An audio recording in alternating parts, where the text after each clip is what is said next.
Welcome to ProjectME, the podcast. I'm your host, Tiffany Carter, the founder of ProjectME, multimillionaire entrepreneur, former TV newscaster, money-making expert, female empowerment speaker, and self-proclaimed office supply addict.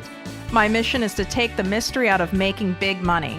Every week on ProjectME, the podcast, I'll share success tips, strategies, and stories from other entrepreneurs, experts, and millionaires, showing you exactly how you can achieve your most exceptional life.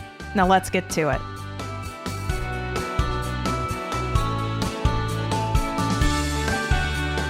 Exciting announcement for all of my listeners. I've officially opened my exclusive group, the ProjectME Passive Income Posse, to the public. This group is by application only, so we can keep the group high vibe and spend our time, energy, and expertise only helping those of you who truly want massive success and impact. You get live weekly trainings from me, special guest coaches, and direct access to me and my business partner for all of your questions. To learn more and apply, go to projectmewithtiffany.com, click on Work With Me, and select ProjectME Posse. And of course, any questions, feel free to DM me at ProjectME with Tiffany.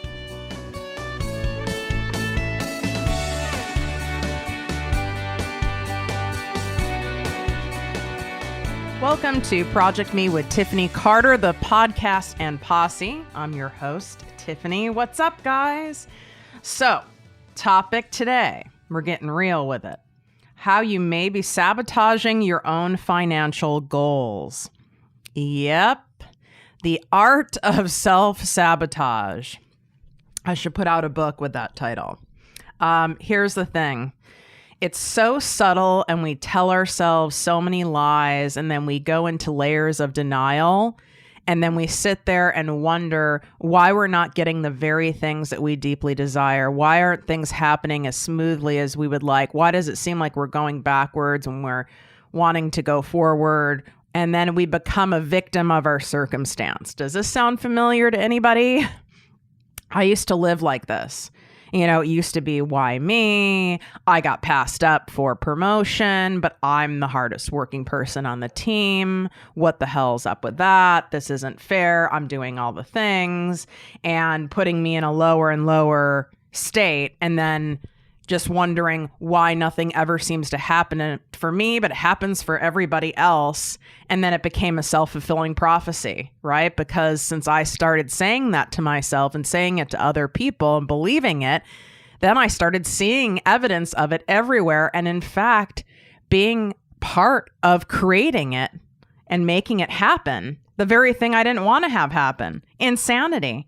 And because I lived this way for so long, I can identify it immediately with any of the people who are in my posse group or my one-on-one clients, or just from even being able to tell someone's energy online. I can sense when someone else is in that spot because I lived so long in it.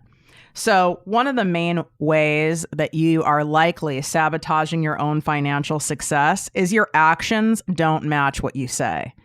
You may think they do on the surface, but when we sit back and get really honest with ourselves, it's like, yeah, they're really not. So many people hate doing, including me, by the way, food diaries, right? So if you have any sort of health issue, which you guys know, I had a major health crisis, and my hormone specialist, she wanted me to keep a food diary.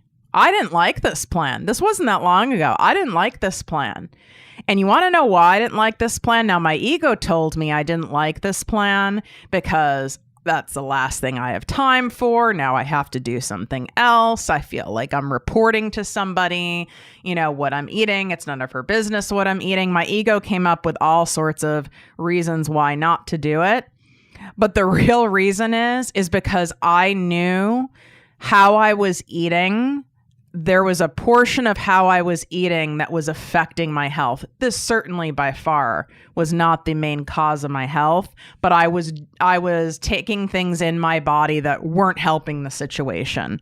And I really didn't want to stop having those things because I enjoyed them and I was a little embarrassed. So I'm using that example because I have a lot of my private clients when they're doing coaching with me, do a variety of exercises where they have to do daily intakes of where they're at with their money noise, what goes on in their brain with money, what goes on in terms of, being in resistance and mood around going after their goals, what their bodies feel like. So they have to do a version of this food diary, right?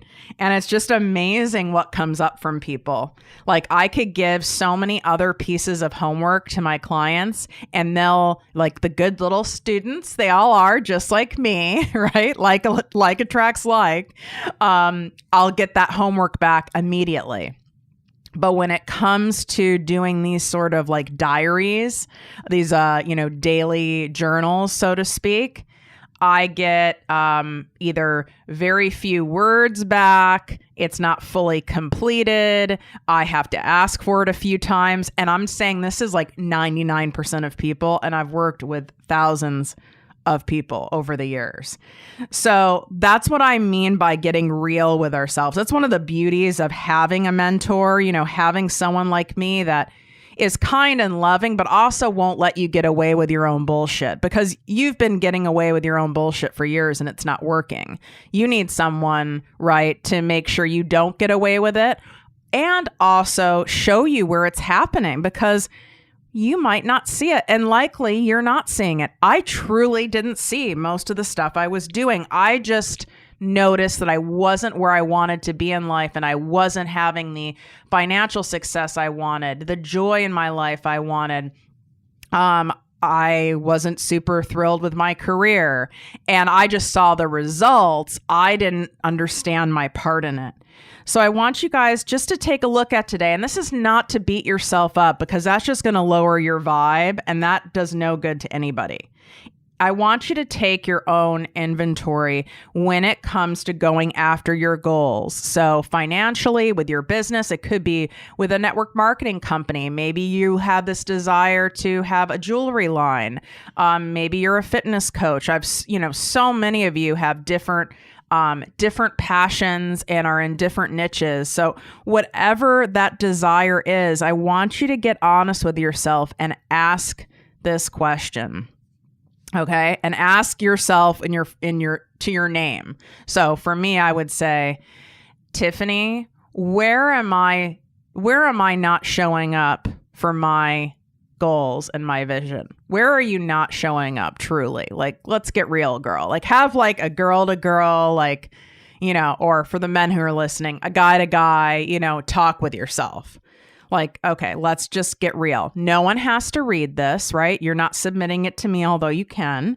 You don't have to show anybody. You can hide it, you can burn it, whatever you want to do.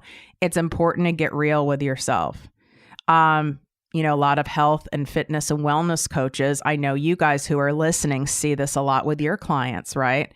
They want what they want, but if they're really being honest with themselves, they're not following your program to the T, and they are sabotaging it in some way, right? So it's no different when it comes to money and business success and that kind of thing. So just ask yourself, right? Ask yourself that question, like, let's get real, girl. Like, where are my actions and my behaviors and my thinking not really in alignment for what I'm wanting for myself? The answers might not all come immediately. It may take a couple hours. They may come after you pose the question. It may come while you're, running errands or something like that. But give yourself permission, and without shame or judgment. It's okay. We all do it. I just shared with you guys, I lived most of my life this way. And I still had a shit ton of money in the bank, but I was miserable. So it really didn't matter, right? But I couldn't figure it out. So sitting here and putting any shame or judgment on it, like, oh my God, I've been sabotaging this all along. Like, when I realized this, now I didn't realize this on my own. Most of us don't realize a lot of things on our own. We need a mentor, we need a coach, we need a therapist, we need someone to help us peel back these layers, so to speak. And when I started seeing my role, right, we're all the common denominator and the common factor in our lives. We can point all the fingers we want, but the common factor here is us, I was astounded. I was like, holy crap. And my first feeling that came to me was shame, right? But thankfully, I have a support system around me that was like, feeling that shame is not going to get you any closer to where you want to go. You need to let that go.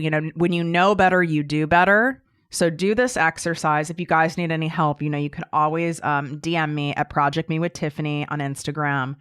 I am on Facebook too at ProjectME with Tiffany. I'm just way slower about responding to Messenger, like not good at it. So pop over to Instagram and hit me up there.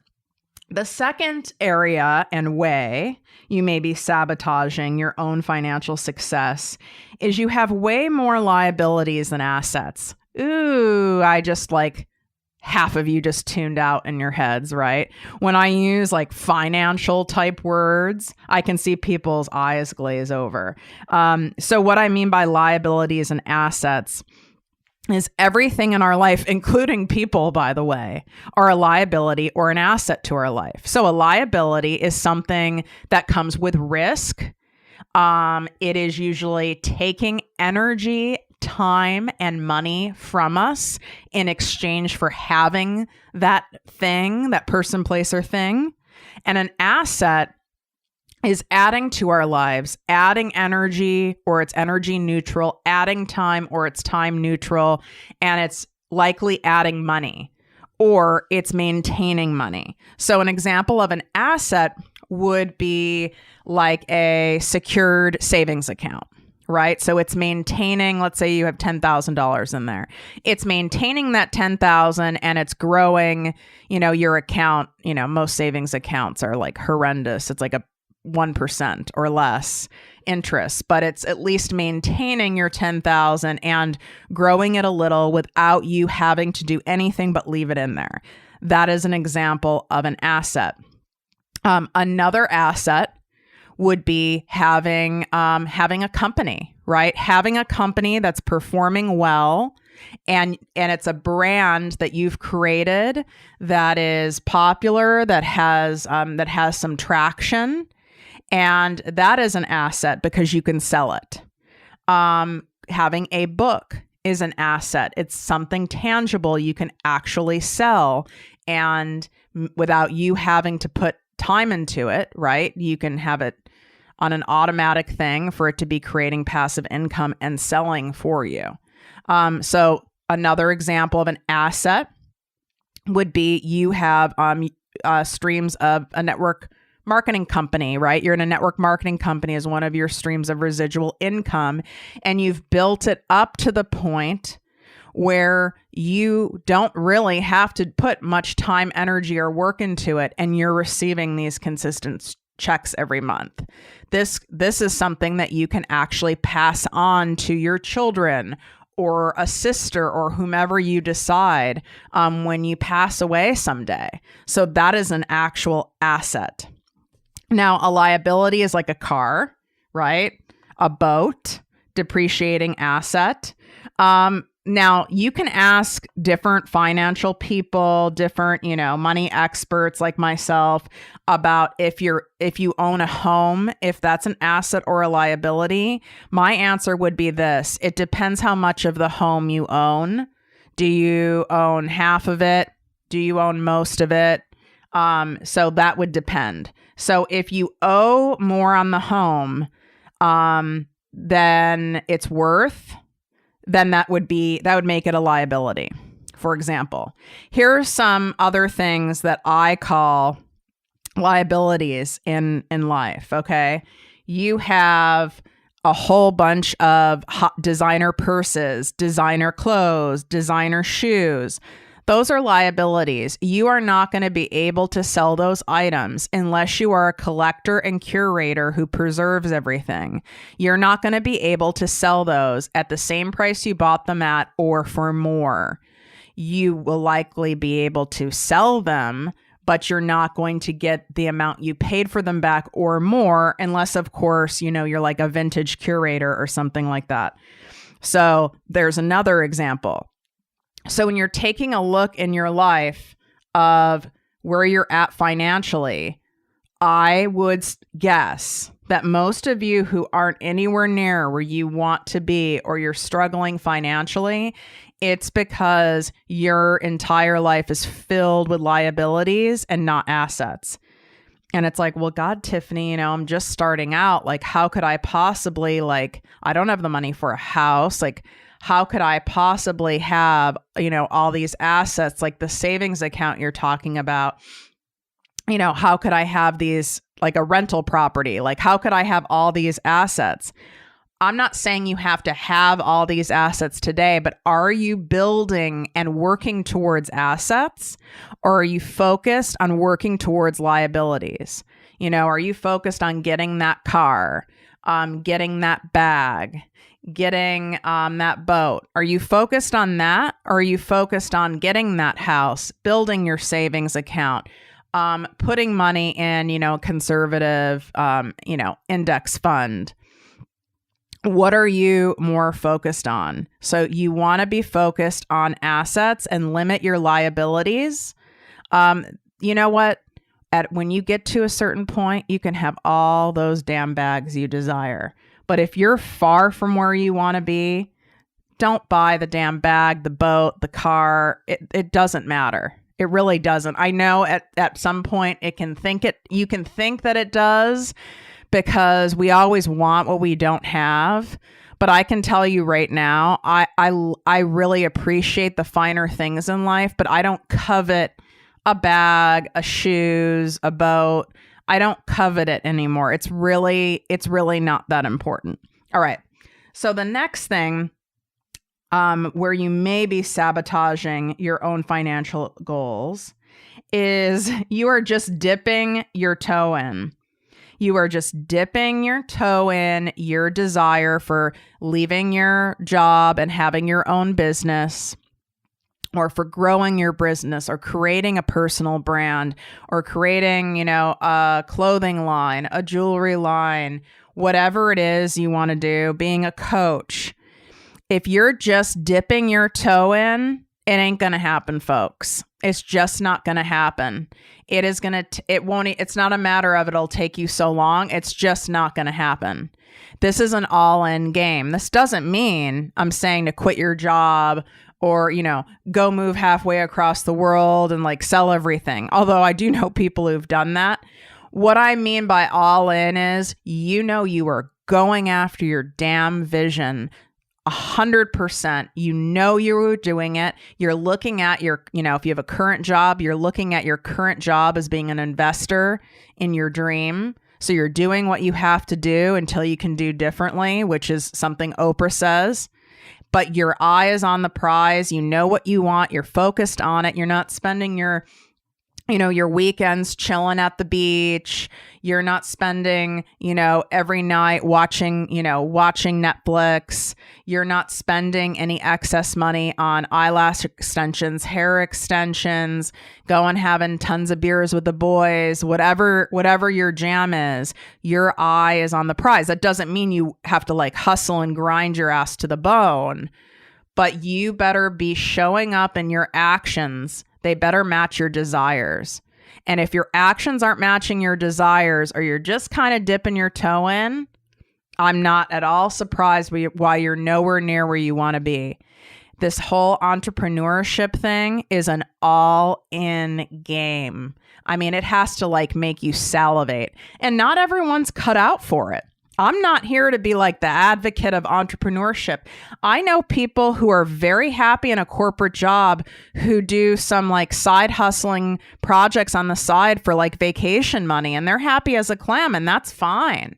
That's fine. But if you're wanting to build a brand, you're wanting to build a legacy, you're wanting to really, really make shitload of money and want to go after it and want to go big, you can't have it both ways.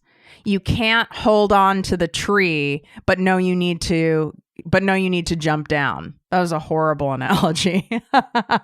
Normally, you guys know I'm good at them, but I know you know what I'm saying. You cannot have it both ways. I really wish you could.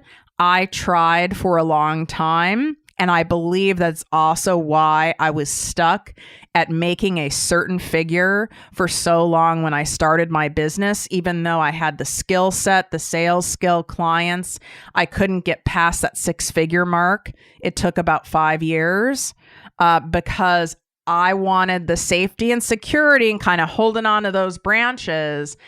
And I didn't want to let go. I really wasn't all in. And here I was an entrepreneur who had quit my corporate job. And you would think on the outside that I was all in because I did that. And this is why I'm wanting you guys to get honest with yourselves today. But if I really was honest with myself, I didn't have a Tiffany at that time, right, to say that to me. But if I was really honest with myself and someone really pointed that question at me, I would have said, no, I'm really not all in. I'm scared. So I'm like 60% in. I wasn't all in. I wanted to be, but I was terrified. And I needed someone to hold my hand until I felt comfortable, until I could, feel like I could walk and not, fall flat on my face. And that's when I got my coach 5 years in. Yes, it took me a long time. I'm stubborn, but that's part of why I think that everything soared. And that's when I reached 7 figures.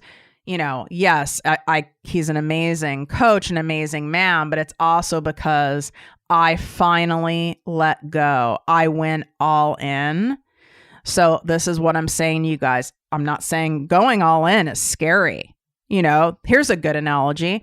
Going all in relationships, whether you guys have been married, 10 years, 20 years, never been married, have a boyfriend, girlfriend, whatever it is, what it feels like to go all in with your heart with somebody. That's scary as hell, which is why so many people don't do it, which is why there's so many dysfunctional relationships and emotionally unavailable people.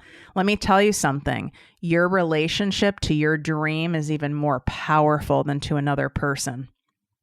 It is more powerful. So if you don't go all in and just go in anyway, even though you're scared to death of failing, scared that you'll have to go back to a corporate job and then there won't be one for you because you left, fear of even success, that it'll blow up and you won't be able to handle it and you're a fraud and all these things. If you don't just do it anyway, it's just not going to happen. And there's nothing worse than regret. And we can use the same parallel with relationships, right? We could stay safe in a relationship, but we'll never have true love. It's not possible. You can't stay safe and have true love. You cannot stay safe with building your business and have true success and wealth. Not possible. I promise you. I tried it in every which way. I twisted myself in a knot, and there isn't a way. There just isn't. So let me know, you guys, how this landed with you today. This is a real dose of reality, but I wouldn't be your mentor and your coach here. I wouldn't be doing my job if I didn't give it to you straight and give it to you where it's like a gut punch sometimes. Sometimes we need that in order to really, really hear and get honest with ourselves and get out of our own way. Just please do your best to not judge or shame yourself, because when we don't know better, right? When we don't know any better, we don't do any better. So this is uncovering information and taking our inventory so that we can do better and we can actually get, so to speak, unstuck, right? Will you guys do me a favor? I really need help with this. Would you leave a quick iTunes review? It takes about 90 seconds. Even if you are someone who's on an Android device, you can still go to iTunes under podcast. Just type in ProjectME, which is one word. So ProjectME, one word, with Tiffany Carter. My show pops up, and then you just scroll down and you'll see the stars. But you have, underneath that, it says write a review, and click on that. It needs to be a 5-star written review. This is how iTunes ends up sharing the show with more people. Just like we always talk about on this program about, the algorithm for Facebook, for Pinterest, for YouTube, for Instagram. iTunes has an algorithm too. And a big component is you have to have consistent 5-star written reviews for your show to stay relevant. So if you love the show, which I know you guys do, and you want to show your gratitude to me and the people that you've never met who work behind the scenes very hard on this show, I would really appreciate it, you guys. And as a gift, I want you guys to go to ProjectMeWithTiffany.com. I created a free financial pocket guide for you so you can better understand what I'm talking about with the different types of streams of income that you want to strive for, that you want to start building for your life and your business. And you'll see it right away when you land on the page. So go to ProjectMeWithTiffany.com. It's a free financial pocket guide that I created just for you guys. And let me know what you think. As always, wishing you great health, wealth, and worth. Talk to you soon. If you enjoyed this podcast, please write a 5-star review on iTunes. Not only will this make me super happy, but it will allow more listeners to find our special show. Simply help me help others.